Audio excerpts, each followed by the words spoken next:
திமுகவினுடைய 4 ஆண்டு சாதனைகளை நீங்க எப்படி பாக்குறீங்க? எனக்கு புரியல. சரி, திமுக 4 ஆண்டுகளை நிறைவு செஞ்சிருக்குது. அப்படி சொல்லுங்க. 4 ஆண்டுகளை நிறைவு செஞ்சிருக்குது. வன்மத்தோட தான் இருக்காங்க. அந்த வன்மத்தை வெளிப்படுத்திட்டு இருக்கீங்க. அதுக்கு கண்டனம் தெரிவிக்கிறதா இன்னைக்கு நடக்கக்கூடிய பொதுக்குழு கூட்டத்தில் 9வது தீர்மானமா அதை ஏற்றிருக்கு. இந்த நேரத்தில் துக்கம் இருக்கு. அந்த துக்கத்தையும் பார்த்தாகும். துக்கத்துல இருந்து அதை வெளியே வரணும். இன்னைக்கு நீங்க அவர் விஜயநாத முகத்தை பாருங்க, இன்னும் அந்த இருக்கும் வெளியே போகல. அந்த மூஞ்சில இன்னும் அப்படியே தான் இருக்கும். ஒரு ஏர்போர்ட்டுக்கு பின்னாடி இருக்கிற ஏரியா, ஒரே ஒரு காவலர் கூட ரோந்து பணிக்கு வரல அப்படின்ற கேள்வி இருக்கு. ஸோ லா அண்ட் ஆர்டர் எந்த அளவுக்கு தமிழ்நாட்டில் இருக்கு அப்படின்ற கேள்வி எனக்கு ரொம்ப ஸ்ட்ராங்காக. நான் இப்போ ஒருமையில பேசுறேன், அது நீங்கள் காரணம்ங்களா? எங்களை மாதிரி ஆளுங்களை நல்லா அரசியல் பண்ணணும்னு நினைக்கிறவங்கள லைனை மாற்றி விடுறது, இங்கே சொன்னீங்களா ஒரு கமெண்ட் ஒருத்தவங்க பண்ணான்ட்டு, அந்த மாதிரி ஆளுங்க தான். ஐடி விங்லையும் இந்த மாதிரி விழிப்புணர்வு பதிவுகள்லாம் போட தானே செய்கிறாங்க. எந்த ஐடி விங்கில்? டிஎம்கேவோட ஐடி விங்கில். எப்படி எடப்பாடி ட்ரௌசரோட படுத்துனுங்கிற ஃபோட்டோ போடுறது தானே. அது நீங்கள் தெரிஞ்சுக்கலன்னு சொல்லிட்டாங்கன்னா என்ன பண்ணுவீங்க? என்ன தற்கொலைன்னு சொல்லிக்கிட்டேன், எனக்கு அதை பற்றி கவலை கிடையாது.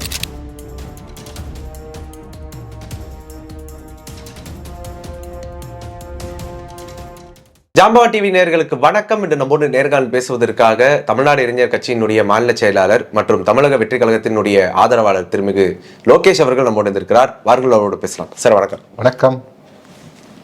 தமிழக வெற்றி கழகத்தினுடைய சிறப்பு பொதுக்குழு கூட்டம் இப்போ நடைபெற்று இருக்குது. இதில் தீர்மானங்கள்லாம் நிறைவேற்றிருக்கிறாங்க. இதில் முக்கியமாக நோட் பண்ண வேண்டிய தீர்மானம் என்னன்னா, தமிழக வெற்றி கழகத்தினுடைய கட்சியை சேர்ந்தவர்கள் மேலேயும் தலைவர் மேலேயும் அவதூறு பரப்பக்கூடிய திமுகவை சேர்ந்தவர்கள் மீது நாங்கள் கடுமையாக கண்டனம் வைக்கிறோம் அப்படின்னு சொல்றாங்க.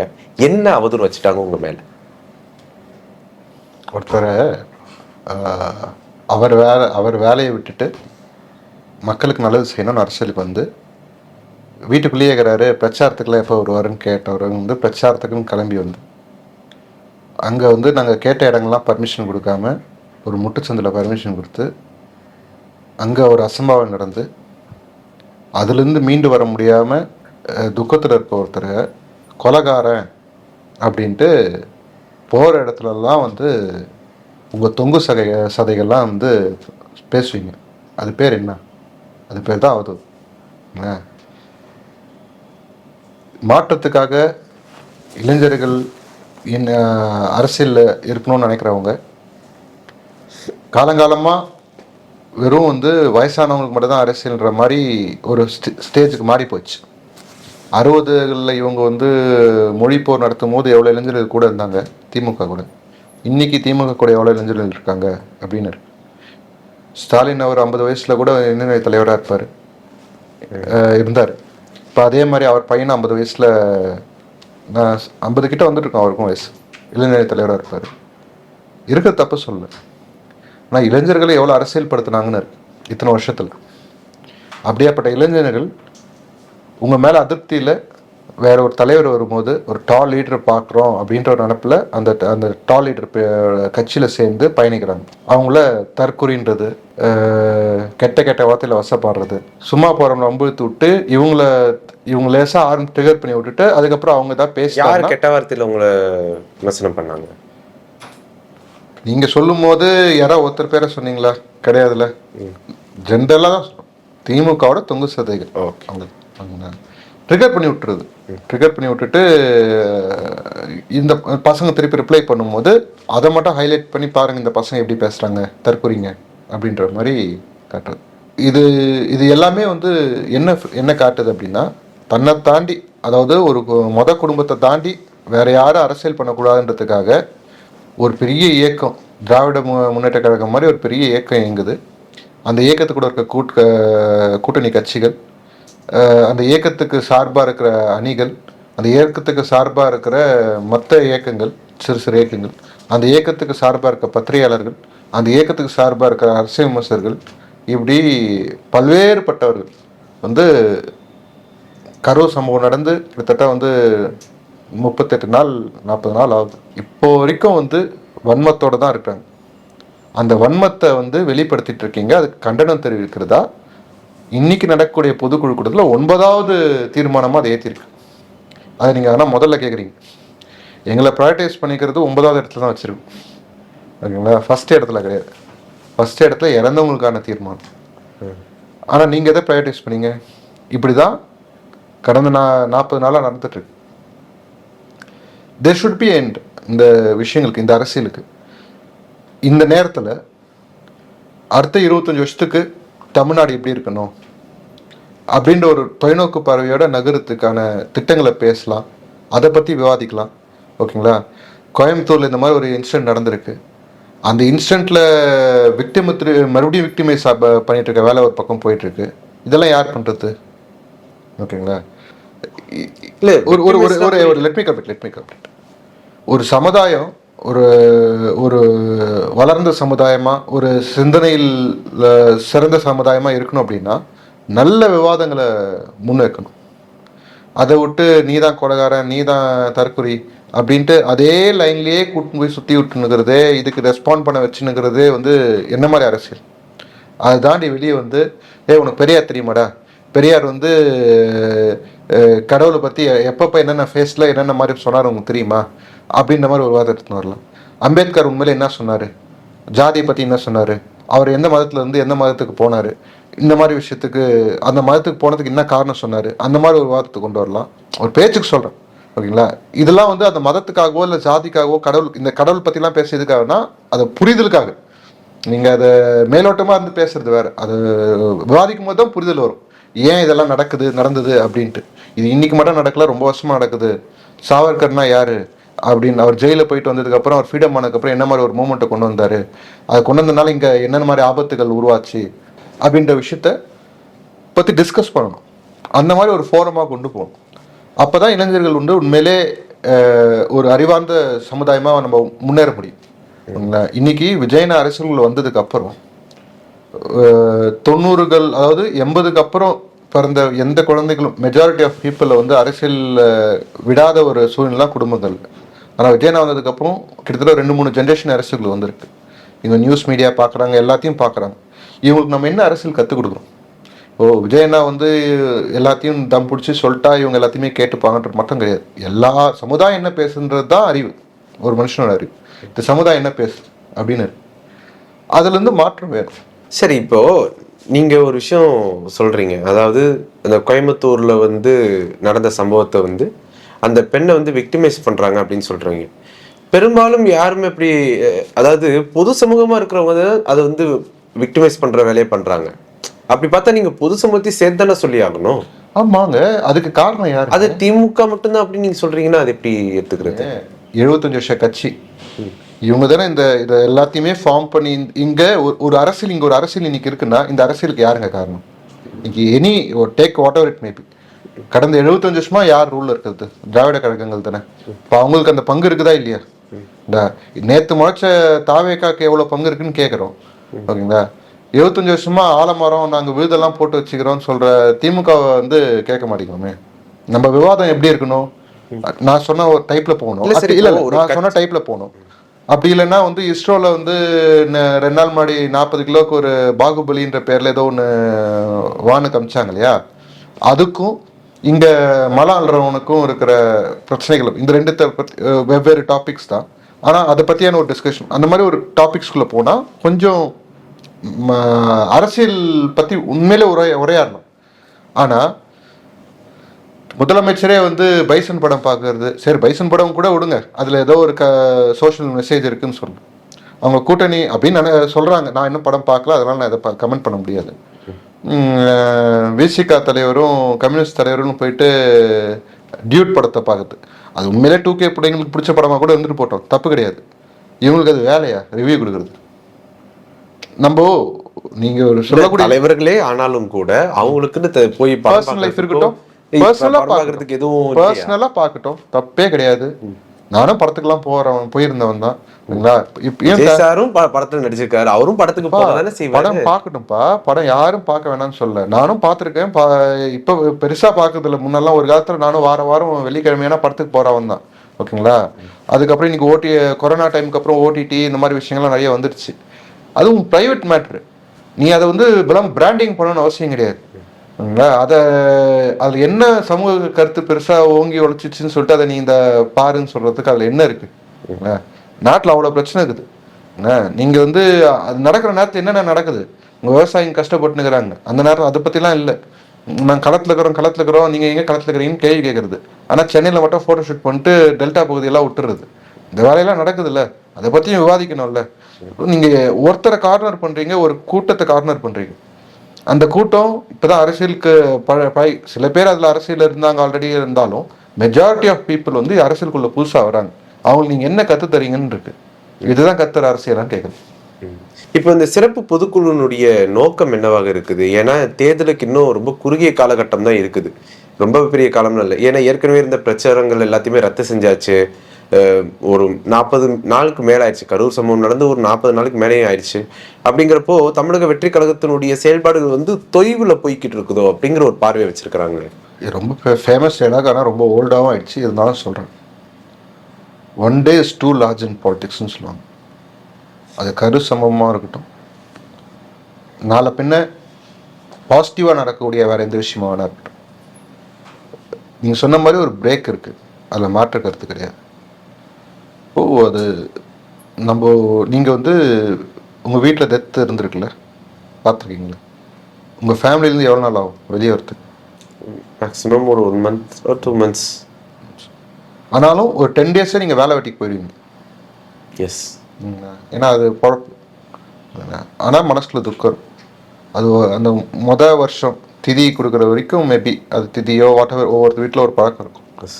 அது வரைக்கும் அந்த மைண்டில் இருக்கும். ஆனால் இப்போ நமக்கு எலெக்ஷனில் அவ்வளோ நாள் இல்லை. இன்னும் 6 மாதத்தில் எலெக்ஷன். ஒரு வருஷத்துக்கு துக்கம் கரைப்பிடிக்கவும் முடியாது. ஏன்னா தேர்தல், இந்த மாற்றம் வேணும். இந்த மாற்றத்துக்காக தான் இப்போ அரசியலுக்கு வந்திருக்கு. இந்த நேரத்தில் துக்கம் இருக்குது, அந்த துக்கத்தையும் பார்த்தாகணும். துக்கத்தில் இருந்து அதை வெளியே வரணும். இன்றைக்கி நீங்கள் அவர் விஜயநாம முகத்தை பாருங்கள், இன்னும் அந்த இருக்கும் வெளியே போகல. அந்த மூஞ்சில் இன்னும் அப்படியே தான் இருக்கும். அதை தாண்டி வெளியே வர்றதுக்கு இது ஒரு ஸ்டெப்பு, ஒரு ஃபர்ஸ்ட் ஸ்டெப்பு. பசங்களுக்கு ஒரு புத்துணர்ச்சி கொடுக்கணும். அந்த விஷயங்களுக்காக இது மொதல் ஸ்டெப்பாக பார்க்கணும். இப்போது கடந்த 1 weekல பார்த்தீங்கன்னா நிறைய விஷயங்கள் அந்த நிர்வாக குழு செஞ்சுருக்கோம். கரூர் சமூகத்தில் பாதிக்கப்பட்டவர்களை விஜயனா கூப்பிட்டு பார்த்ததுக்கப்புறம் விவசாயிகள் சார்ந்து ஒரு அறிக்கை கொடுத்துருந்தாரு. அதுக்கப்புறம் ஒரு நிர்வாக குழு ஃபார்ம் பண்ணியிருந்தார். அந்த நிர்வாக குழு பல்வேறு தினம் ஏதோ ஒரு ஆக்டிவிட்டி பண்ணிட்டே இருந்தாங்க. இப்போ நேற்று கூட பார்த்தீங்கன்னா அந்த கோயம்புத்தூர் இஷ்யூக்கு போராட்டம் பண்ணியிருந்தாங்க. அதுக்கு முன்னாடி நாள் வந்து வழக்கறிஞர் அணியெல்லாம் கூப்பிட்டு ஒரு டீம்லாம் ஃபார்ம் பண்ணியிருந்தாங்க. தொண்டர் அணி, மாணவர் அணிலாம் ஏற்கனவே இருந்ததை இன்னும் கொஞ்சம் விஸ்தாலமாக பொறுப்பாளர்கள்லாம் போட்டு கொஞ்சம் பெட்டர்மெண்ட் பண்ணியிருந்தாங்க. அதுக்கு முன்னாடி தினமும் தேவர் டூயிங் தேர் ஆக்டிவிட்டீஸ். இது மொத்த கட்சிக்கும் அதை எடுத்துகிட்டு போகணுன்றதுக்காக இந்த சிறப்பு பொதுக்குழு. கோயம்புத்தூரில் வந்து ஒரு மாணவி வந்து பாலியல் பலாத்காரத்துக்கு உட்பட்டு அந்த பாலியல் பலாத்கார சம்பவத்தில் ஈடுபட்டவங்களையும் போலீஸார் வந்து சுட்டு பிடிச்சிருக்கிறாங்க. அந்த விஷயங்களை எப்படி பார்க்குறீங்க? ஒரு விஷயம் தூரத்துலேருந்து பார்க்கும்போது சம்பவம் நடந்த 24 மணி நேரத்தில் தப்பு பண்ணவங்கள பிடிச்சதா காவல்துறை சொல்லுது. 300 சிசிடிவி கேமராவை அனலைஸ் பண்ணி கரெக்டாக முட்டி கீழே பார்த்து சுட்டு பிடிச்சதா சொல்கிறாங்க. அவங்க தான் தப்பு பண்ணாங்கன்றத கோர்ட்டில் ப்ரூவ் பண்ணட்டும். தப்பு பண்ணவங்கன்னா சந்தோஷம். இல்லை கணக்கு காட்டுறதுக்காக ஏதோ ஒரு 3 பேரை இது பண்ணாங்களான்றது அப்படின்ற மாதிரி ஒரு தேவையில்லாத வேலை இப்போ வேண்டாம். அந்த டாபிக்குள்ளே போக வேண்டாம். அதை அவங்க ப்ரூவ் பண்ணுவாங்கன்னு நம்புவோம். ஆனால் என் மனசில் இப்போ பிடிச்சவங்களை பற்றிலாம் கேள்வி கிடையாது. அதுக்கு முன்னாடி இருக்க கேள்வி, சம்பவம் வந்து 11 மணிலேருந்து 3:30 மணி வரைக்கும் நடந்ததா சொல்கிறாங்க. அந்த பெண்ணும் அந்த பையனும் வந்து எத்தனை மணிக்கு அந்த இடத்துக்கு வந்தாங்கன்றது தெரியல. ஸோ கிட்டத்தட்ட ஒரு 5-6 மணி நேரத்துக்கு ஒரு ஏர்போர்ட்டுக்கு பின்னாடி இருக்கிற ஏரியா, ஒரே ஒரு காவலர் கூட ரோந்து பணிக்கு வரல அப்படின்ற கேள்வி இருக்குது. ஸோ லா அண்ட் ஆர்டர் எந்த அளவுக்கு தமிழ்நாட்டில் இருக்குது அப்படின்ற கேள்வி எனக்கு ரொம்ப ஸ்ட்ராங்காக. போகிற இடத்துக்குலாம் வந்து காவலரை வந்து வேலையை கேட்கணுமா அப்படின்லாம் கேட்குறாங்க. அது இந்த புத்தி இருக்கிறவங்ககிட்டலாம் நான் பதில் சொல்லணும் அவசியம் இல்லை. அந்த புத்திக்கெலாம் நான் அந்த மாதிரி இதெல்லாம் வந்து ஒமிட் பண்ணிட்டு போயிடும். அந்த மாதிரி கேவலமான புத்தி இருக்கிறவங்கள்ட்ட நான் என்ன பதில் சொல்கிறது? ரோந்துன்னு உங்களுக்கு என்ன செக்யூரிட்டி போட சொன்னேன்? நான் தெளிவாக தான் சொன்னேன். நான் ஏதாவது தப்பாக சொன்னேன்? ரோந்து பண்ணினா என்ன வேலை? ஆள் இருக்காங்களா இல்லையோ, உங்கள் வேலை சுற்றி வருது. நைட்டெல்லாம் 3-4 மணி வரைக்கும் இருக்குதுல்ல, 10 மணிக்கு ஒயின் ஷாப் மூடுதுல, அதுக்கப்புறம் உன் வேலை ஆரம்பிக்குதுல்ல, சுத்த தான் உன் வேலை. நீ என்ன பண்ணுந்த? அதான் நான் கேட்குறேன். தப்பாக கேட்கல. நான் இப்போ ஒருமையில் பேசுகிறேன், அது நீங்கள் காரணம்ங்களா. எங்களை மாதிரி ஆளுங்களை நல்லா அரசியல் பண்ணணும்னு நினைக்கிறவங்கள லைனை மாற்றி விடுறது, இங்கே சொன்னீங்களா ஒரு கமெண்ட் ஒருத்தவங்க பண்ணான்ட்டு, அந்த மாதிரி ஆளுங்க தான். விட்டுருங்க அவங்களெல்லாம். ஓகே, இப்போ திமுகவினுடைய 4 ஆண்டு சாதனைகளை வந்து நீங்க எப்படி பாக்குறீங்க? எனக்கு புரியல.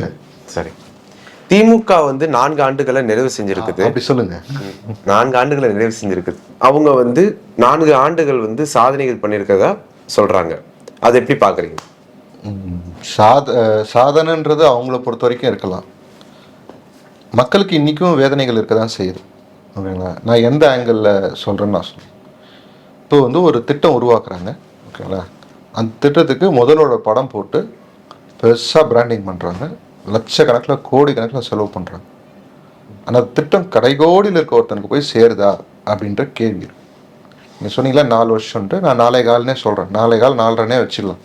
ஓகேங்களா, இப்போ கொஞ்சம் இந்த கடந்த ஒரு 3-4 மாதத்துக்கு முன்னாடி வந்து ஒரு திட்டம் கொண்டு வந்தாங்க. பேருக்கு மறந்து போச்சு.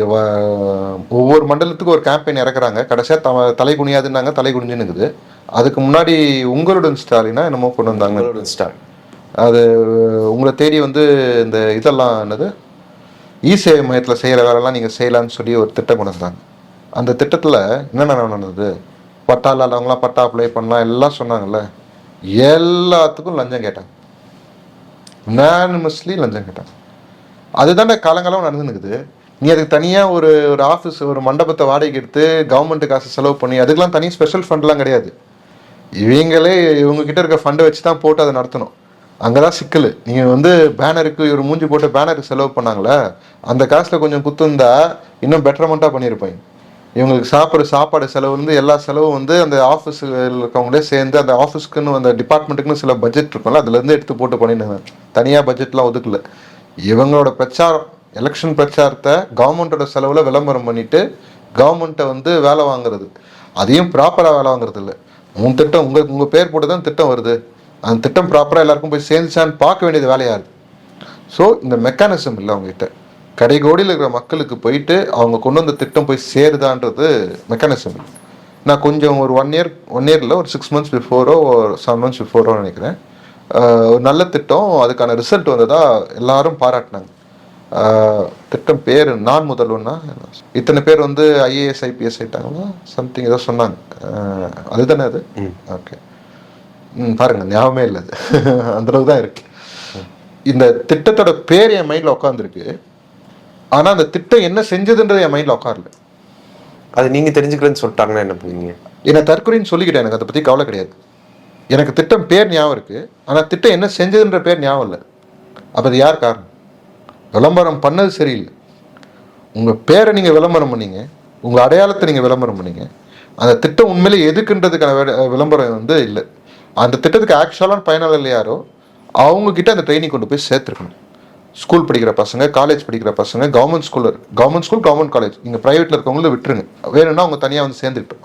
ஓகேங்களா, இவங்களுக்கு அந்த திட்டம் போயிடும். அதுக்கு நீங்கள் ஸ்கூல் நோட்டீஸ் போர்டில் அந்த விஷயத்தை ஒட்டி அதுக்கான விஷயத்தை எடுத்துன்னு போனால் பெரிய செலவே கிடையாது. ஊரெல்லாம் பேனர் வச்சு ஒட்டி என்ன பிரயோஜனம்? ஒன்றும் பிரயோஜனம் கிடையாது. நான் ஒரு பேசிக்கான ஒரு லேமேனாக கேட்குறேன். நான் இது ஒரு இன்னொரு கட்சிக்காரனா கேட்கல. நான் இதை முக்கியமாக ADMK ஃபேவர் பண்ணிலாம் கேட்கல. அம்மா ஒன்று ஒரு விஷயம் இருந்தது. நான் ஏன் அதை கேட்குறேன்னா, அங்கே போய் நான் சாப்பிட்ருக்கேன், அதனால தான் கேட்குறேன். இப்பயும் எங்கேயாவது அவசரத்துக்கு வேணும்னா சாப்பிட முடியுமான்னு பார்க்குறேன், கண்ணை பட மாட்டேங்குது. நல்ல திட்டம் தானே, அதில் உங்களுக்கு ஏதாவது மாற்று கருத்து இருக்கா? பர்சனலாக கிடையாது. ஏன்னா வந்து மெட்ராஸில் வந்து மார்க்கெட்டிங் வாயிலில் வந்து காசெல்லாம் சுற்றி நிற்கும் போதெல்லாம் அதுதான் சோறு போடும் எல்லாருக்குமே. அப்படி ஒரு திட்டத்தை இந்த அரசாங்கம் ஸ்லோவாக சாவடிச்சிச்சு. அது எதிர்கட்சியும் பெருசாக கேட்டுக்கல, ஆளுங்கட்சி அதை பிளான் பண்ணி செஞ்சுருக்கு. இது பாதிப்பு யாருக்கு? ஹோட்டல்காரங்களுக்குன்னு சொல்லுவாங்க. ஓகேங்களா, நான் ஹோட்டல் வச்சுக்கிறேன், நானே சொல்கிறேன். அது உண்மையில நிறைய பேர் சோறு போட்டுருக்கு. அதனால தான் அது வேணும்ன்ற அந்த மாதிரி மக்கள் நலனுக்கான திட்டத்தை விட்டுட்டு இவங்க பிராண்டிங் பண்ணுற அந்த விளம்பரத்தில் சூப்பராக பண்ணிடுறாங்க. 4 ஆண்டு சாதனைன்றது எதுலன்னா விளம்பரத்தில் சாதனை, மற்றபடி களத்தில் ஒன்றுமே கிடையாது, ஜீரோ. ஆனால் தமிழ்நாட்டினுடைய பொருளாதார வளர்ச்சி விகிதத்தில் 9.69% அப்படின்னு சொல்லியிருக்கிறாங்க. கடந்த 4 வருஷத்துல பண்பட்ட முதலீடுகள் அதிகமாக இருக்குது அப்படின்னு சொல்றாங்க. 897 நிறுவனங்களோட MOUகள் செய்யப்பட்டு ரூபாய் 10.27 லட்சம் கோடி முதலீடுகள் ஈர்க்கப்பட்டுள்ளது அப்படின்னு அரசு சொல்லியிருக்குது. ஏற்றுமதிகளில் முன்னேற்றம் 2020லேருந்து 2021 வரைக்கும் US டாலர்ஸில் $26.15 பில்லியன் இருந்தது. ஆனால் 2024-25ல் US டாலர்ஸ் $52.07 பில்லியனாக இரட்டைப்படுத்தப்பட்டதுன்னு சொல்லியிருக்கிறாங்க. அப்போ பொருளாதார அளவில் திமுக அரசு கொஞ்சம் முன்னேற்றி இருக்குதானே? ஒரு தனி மனிதனாக நீங்கள் பார்க்கறது இந்த ஸ்டேட்டுது நீங்கள் சொல்கிறீங்க. உங்கள் பேக்கெட்டில் எவ்வளோ பணங்குது? 4 வருஷத்துக்கு முன்னாடி உங்கள் பேக்கெட் எவ்வளோ பணம் இருந்துச்சு, இப்போ எவ்வளோ பணம் இருக்குது? என்ன அந்த பணத்தை வச்சு இல்லை நம்ம ப்ராக்டிக்கலாக பேசுகிறோம் மட்டும். நான் என்ன சரி, நான் உங்களை வைக்கல, நான் என்ன வச்சு பேசுகிறேன். 4 வருஷத்துக்கு முன்னாடி என்கிட்ட எவ்வளோ பேக்கெட்டில் பணம் இருந்ததோ அதே அளவு பணம் தான் இப்போ இருக்குது. ஆனால் என் கடன் ஏறி இருக்கு. இது தனி மனிதனோட பிரச்சனை. நீங்கள் ஒரு விலைவாசி எப்படி ஏறுதுன்னா அண்டர்லைங் நிறைய ஃபேக்டர்ஸ் இருக்குங்களா. இப்போ நான் ஒரு கடை நடத்துகிறேன். இந்த கடைக்கு வாடகை கொடுக்கணும். வாடகை அவன் எப்படி முடிவு பண்ணுவாங்கன்னா வரி ஏற்றுறதை பேஸ் பண்ணி வாடகை ஏறும். ஸோ அரசாங்கம் வரி ஏற்றுது, எனக்கு வாடகை ஏறுது. ஒரு பக்கம் கரண்ட்டு பில்லு, நான் 5000 கரண்ட் பில்லு கட்டிக்கிறேன், 10,000 கரண்ட் பில் கட்டிட்டு இருக்கிறேன், 3000 கட்டிக்கிறேன். அது வேறு விஷயம். அது குறைக்க சிக்கனம் பண்ணி, ஓகேங்களா. இது கடை கமர்ஷியல் சொல்கிறேன். கிட்டத்தட்ட என் செலவு ரெட்டிப்பாகுது. இந்த விஷயம்லாம் எனக்கு பெரிய பெரிய நீங்கள் சொன்னீங்களே இத்தனை $1 பில்லியன் அத்தனை $1 பில்லியன் அவங்களாம் கரண்ட் ஓசியில் கொடுக்குறாங்க இல்லைங்களா. நிலத்தை சப்சிடியில் கொடுக்குறாங்க. அவன் என்ன பிச்சை எத்துனுங்கிறான் அதானி அம்பானியும், ஓகேங்களா. அவனுக்கு கொடுக்குறது. இதில் சொன்னீங்களே, இதில் ஒன்று தான் இந்த ராம்சார் நிலத்தில் பிரிகேட் ஒரு அப்பார்ட்மெண்ட் கட்டதெல்லாம் முதலீடு கணக்கில் வருமா? லூலு மால் என்ன முதலீடு எனக்கு புரியல. அதெல்லாம் முதலீடு கணக்கு, அவங்க சொன்ன முதலீடு கணக்கில் தான் அதெல்லாம் வருது. ஏதோ இத்தனை MOU சொன்னீங்களே, அது எத்தனை உண்மையிலே இம்ப்ளிமெண்ட் ஆகிக்குதுன்ற ஒயிட் டேட்டா கொடுக்க சொன்னால் வெள்ளை பேப்பர் எடுத்து காட்டுற அமைச்சரன்னு வச்சுக்கிறோம். இது காட்டினாரா இல்லையா? நான் பொய்லாம் சொல்லலை, காட்ட வேண்டியது தானே. இவரே தான் இதே CM தானே போன எதிர்கட்சியாக இருக்கும்போது வெள்ளரிக்கை வேணும்னு கேட்டுட்டு, இப்போ வெள்ளரிக்கை கேட்டால் அது வழக்கத்தில் இல்லை புழக்கத்தில் இல்லைன்னா என்ன அர்த்தம்? ஒரு வெள்ளரிக்கை உருவாக்க தெரியலையா? அதுக்கான அதிகாரிகள் இல்லையா? இன்னைக்கு நிலைமை எதுக்கெல்லாம் போயிருக்குன்னு பாருங்க. கவர்மெண்ட்டுக்கு பிஆர்ஓ யாருன்னா IAS அதிகாரிங்க பிஆர்ஓ. சரி, இதெல்லாம் போச்சு. இப்போ போலீஸ் டிபார்ட்மெண்ட்டுக்கு ஒரு பிஆர்ஓ IPS அதிகாரி. இப்போ இது நடக்குது, SIR நடக்குது. மக்களுக்கு ஒரு விழிப்புணர்வும் கிடையாது. அட்லீஸ்ட் அது அவன் பிஜேபி அவன் வேலை விட்டுருங்க, அவன் கதையே நான் அவனை பற்றி பேசி நம்ம மூட ஸ்பாயில் பண்ண விரும்பல. நீ அரசாங்கத்தில் இருக்கிற, நீ மக்களுக்காக அரசாங்கம் பண்ணணும்னா அதுக்கான விழிப்புணர்வுக்கு உங்கள் பிஆர் எத்தனை பேர் வச்சுக்கிறல்ல வச்சு ஒரு அவங்களோட ஐடி விங்லையும் இந்த மாதிரி விழிப்புணர்வு பதிவுகள்லாம் போட தானே செய்கிறாங்க. எந்த ஐடி விங்கில்? டிஎம்கேவோட ஐடி விங்கில். எப்படி எடப்பாடி ட்ரௌசரோட படுத்துனுங்கிற ஃபோட்டோ போடுறது தானே, அதெல்லாம் அங்கே ஐடி விங் செஞ்சது. நான் செய்யாதியா சொல்கிறேன், பண்ணாங்கல்ல. அப்போ SIR பற்றி அவங்க பேசவே இல்லையா? அவங்க விழிப்புணர்வு பேசவே இல்லையா? நான் அவங்க கட்சி சார்ந்தவங்களே பேசுகிற வீடியோஸ்லாம் பார்த்துருக்கேன். நான் அந்த இடத்துக்கு வரேன். நான் கடந்த ஞாயிற்றுக்கிழமை அனைத்து கட்சி கூட்டத்தில் நானும் கலந்துருந்தேன். எனக்கு அழைப்பு வந்திருந்து நான் கலந்துருந்தேன். எனக்கு போகும்போது ஒரு அனுமானம் இருந்தது. அந்த அனுமானம் படி தான் அங்கே நடந்தது. அங்கே SIR வேணான்றது தான் அவங்களோட தாட் ப்ராசஸ். இதுக்குள்ளே நிறைய கேள்விகள் எனக்கு இருக்குது. நான் ஒரே ஒரு ஸ்கூப் மட்டும் வைக்கிறேன், நீங்கள் அதில் மேற்கொண்டு ரிசர்ச் பண்ணிக்கோங்க. 2002-2004 பாட்டாக நடந்தது. ஒரு 37 தொகுதிகளுக்கு நம்ம லேட்டாக நடந்தது இல்லையா. ஃபைனலாக ஒரு அப்போ இருந்த 2004 எலெக்ஷன் அப்போ 4.66 crores இது நம்மளோட தமிழ்நாடோட வாக்கு வங்கியாக இருந்தது. 2009 அதில் 53 லட்சம் வாக்காளர்கள் காணோம், டெலீட் பண்ணியிருக்காங்க. 2004 யாரோட கூட்டணியில் இருந்தாங்க மத்தியில், 2009 யாரோட கூட்டணியில் இருந்தாங்க மத்தியில் அப்படின்றது. இது நடுவில் 53 லட்சம் வாக்காளர்கள் போயிருக்குது. இதுக்கெல்லாம் யார் காரணம்னு நீங்கள் கண்டுபிடிச்சி மக்கள்கிட்ட சொல்லணும், ஓகேங்களா. ஏன் தேவை? இங்கே ப்ராப்பரான ரிவிஷன் நடக்கணும், இன்டென்சிவாக நடக்கணும். ஆனால் அதுக்கேற்ற டைம் வேணும். இங்கே இருக்கிற எல்லாரும் விஜிலண்ட்டாக இருக்கணும். அரசு அதிகாரிகளும் விஜிலண்ட்டாக இருக்கணும், BLOஸும் விஜிலண்ட்டாக இருக்கணும், BLAஸும் விஜிலண்ட்டாக இருக்கணும். பிஜேபி ஏதாவது சதி பண்ணணும்னு நினச்சாலும் அதுக்கு இடம் கொடுக்காம நம்ம சரியான ஒரு வாக்குரிமையை நம்ம நிலநாட்டிக்கணுன்றதுல என் பாயிண்ட் ஆஃப் வியூ. நான் அதை தான் அங்கே விற்று வச்சேன். மைக்ரண்ட் ஒர்க்கர்ஸ்க்கு நம்ம 2 பேரும் ஏற்கனவே ஒரு வாதம் வச்சோம். நீங்கள் என்ன ரேசிஸ்ட்னு சொன்னீங்க. எப்படி மற்றவங்களாம் வந்து இங்கே ஓட்டு போடலான்னு கேட்டதுக்கு இங்கே இருக்கவங்களாம் அங்கே போகலாம் அப்படின்னு நீங்கள் கேட்டீங்க. அதுக்கு நான் ஒரு சொல்யூஷன் எடுத்துன்னு வந்து அங்கே வச்சேன். என்ன சொல்யூஷன் வச்சேன்னா, சிட்டிசன்ஷிப் வந்து இந்தியாவில் எப்படி ஒருத்தர் சிட்டிசன் ஆகணும்னா 7 வருஷம் தொடர்ச்சியா இங்கே இருந்தால் அவன் சிட்டிசன்ஷிப் அப்ளை பண்ணலான்னு இருக்கும். அதே மாதிரி இங்கே தமிழ்நாட்டுக்குள்ளே ஒரு மைக்ரண்ட் ஒர்க்கர் வந்தால் இன்ஃபர்மேட் வாங்குறான், இல்லை ஒரு ரேஷன் கார்டு வாங்குறான் அப்படின்னா அந்த ரேஷன் கார்டு வாங்கி கண்டினியூஸ் 7 இயர்ஸ் இங்கே இருந்தானா அவனுக்கு ஓட்டர் ஐடி கொடுக்கலாம் அப்படின்றது என் பாயிண்ட் ஆஃப் வியூவாக வச்சேன். இப்போ அதில் உங்களுக்கு ஏதாவது மாற்று கருத்து இருக்கா நான் சொன்னதில்? ஓகேவா? அது இந்த ஸ்டாண்ட் எனக்கு தோணுச்சு, அதை நான் வந்து அங்கே முன்னிட்டு வச்சேன். பட் அவங்க பாயிண்ட் ஆஃப் வியூ அது கிடையாது. சுப்ரீம் கோர்ட்டுக்கு நம்ம எல்லாம் ஒட்டுக்கா போகலாமா இல்லை தனித்தனியாக போகலாமா, இதுதான் அங்கே பேசினது. இவங்க உண்மையிலே மக்களுக்கு தேவையான இல்லை சார், இதில் எனக்கு ஒரு விஷயம் ஒரு பாயிண்ட் வருது. இப்போது நீங்கள் சொல்கிற மாதிரி 7 வருஷம் அவங்க இங்கே வந்து தங்க வச்சு ஒரு ரேஷன் கார்டு கொடுக்குறாங்க அப்படின்னா, இங்கே 7 வருஷத்துக்கும் மேலே வேலை செய்யக்கூடிய வடமாநிலத்தை சேர்ந்தவர்கள் பல கோடி பேர் இருக்கிறாங்க. அப்போ அவங்களுக்கெல்லாம் அந்த அந்த ரேஷன் கார்டு கொடுக்குறது, அந்த ஓட்டர் ஐடி கொடுக்குறது மாதிரி கொடுத்துட்டாங்க அப்படின்னா, நாளைக்கு தமிழ்நாட்டில் ஒரு அரசியல் தீர்மான சக்தியை அவங்க வந்து நிற்பாங்க அப்படிங்கிறது தானே திமுக மாதிரியான கட்சிகளுக்கு. நான் கேட்கும்போது நீ ரேசிஸ்ட்னு சொல்லிட்டு இந்த தடவை இப்படி ட்விஸ்ட் வச்சா என்ன அர்த்தம்? போன தடவை நான் இதே நான் நீங்க கேட்குற அதே வார்த்தை நான் வச்சேன். அப்ப நீ ரேசிஸ்ட்னு சொல்லிட்டு இப்ப மறுபடியும் நீங்க அந்த வார்த்தை அது திமுக சொல்ற வாதத்தை நான் சொல்லிக்கிட்டு இருக்கேன். நான் வந்து என்னோட தனிப்பட்ட பாயிண்ட்டை நான் வந்து உங்களுக்கு சொல்ல முடியாது. அவங்க இப்படி ஒரு பாயிண்ட் வைக்கிறாங்களே, நான் ஒரு ஜேர்னலிஸ்டா ஒரு பாயிண்ட் எடுத்து வைக்க முடியும். நீங்க அதுக்கு தான் ஒரு பதில் சொல்ல முடியும்.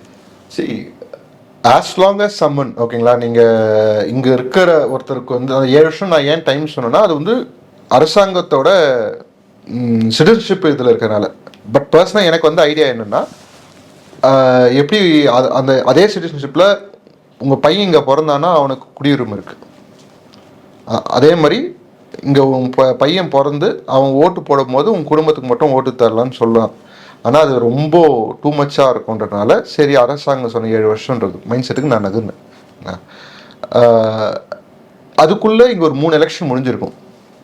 அவன் இங்கே தங்கும் போது இங்கே இந்த மொழியை கற்றுக்கிறதுக்கான 7 வருஷம்லாம் வெறும் வேற்று மொழி வச்சுலாம் இங்கே பிழைக்க முடியாது.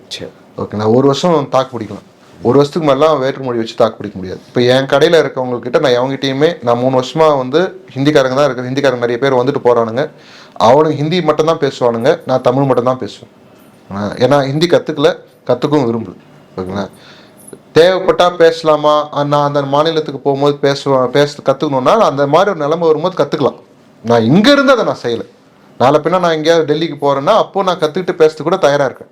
ஆனால் நான் இங்கே இருக்கும்போது அதை பேசணும்னு அவசியம் கிடையாது. அதே மாதிரி அவங்க ஒருத்தர் இங்கே வரான் 7 வருஷம் இங்கே இருக்கிறான்னா ஆப்வியஸ்லி அவன் கற்றுக்க போகிறான். இங்கே இருக்கிற அரசியல் அவன் பார்த்துக்க போகிறான். அப்போ அவனுக்கு ஓட்டு உரிமை கொடுக்கல என்ன தப்புன்னு நான் கேட்குறேன். இங்கே வெறும் வந்து பிஜேபிக்கு மட்டும் தான் அவங்களாம் ஓட்டு போடுவாங்கலாம் கிடையாது. இதே டிஎம்கே வந்து அந்த இடைத்தேர்தல், ஈரோடு இடைத்தேர்தல் நடந்தது. அப்போது ஹிந்திலெலாம் போஸ்ட் அடிச்சு விட்டு தான் நீங்கள் பார்த்துருப்பீங்க. அப்போ அது எந்த கணக்கில் சேர்க்கறது? நான் வந்து ஹிந்தியில் ஓட்டு கேட்கணும்னு நான் சொல்ல வரல. என் கருத்து, இங்கே ஒருத்தன் வார இந்த மண்ணை நம்பி வந்துட்டான் அப்படின்னா அவனுக்கு இங்கே வாழ்க்கை கொடுக்குறேன்னா அவனுக்கு ஓட்டு உரிமை கொடு, ஒரு குறிப்பிட்ட வருஷம் கட்சி கொடு. உங்களுடைய நேரத்தை ஒதுக்கி எங்களோட கருத்தில் பந்தமைக்கு நன்றி சார். நன்றி.